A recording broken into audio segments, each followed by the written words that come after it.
the infrared sensors. This is the ultrasonic sensor, and this is the infrared sensor.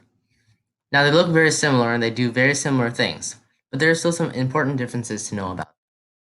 Here's a comparison of the infrared sensor and the ultrasonic sensor.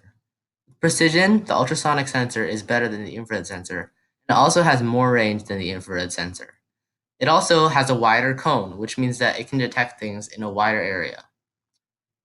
Things that can interfere with the infrared sensor are light, and different kinds of lights can interfere with infrared light to detect things.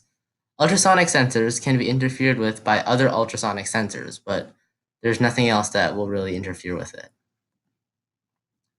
So here is the ultrasonic sensor, and this is the distance setting on the ultrasonic sensor.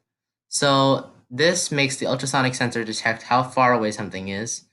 And a nice thing about the ultrasonic sensor that you can't do with the infrared sensor is that you can choose to set it to centimeters or inches. There's also presence, and this detects whether there is anything, not the distance, just whether there is anything, if there's any ultrasound coming. Here's the infrared sensor, and it can detect how far away something is. So an important thing to notice is you don't see centimeters or inches because the infrared sensor has its own units, and these are special units. I'm not sure how long they are, but you'll need to know this because they're not a specific length like centimeters or inches.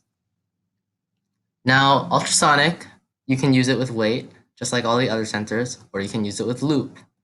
And so for these examples, I'm using centimeters. So you have the robot go forward, and then you have it stop when it's 50 centimeters away. You can do the same thing with loop. You can make it go forward and have it stop when it's 50 centimeters away. Infrared is pretty much the exact same thing. You make it go forward, and it stops when it's 50 units away. Same thing with the loop.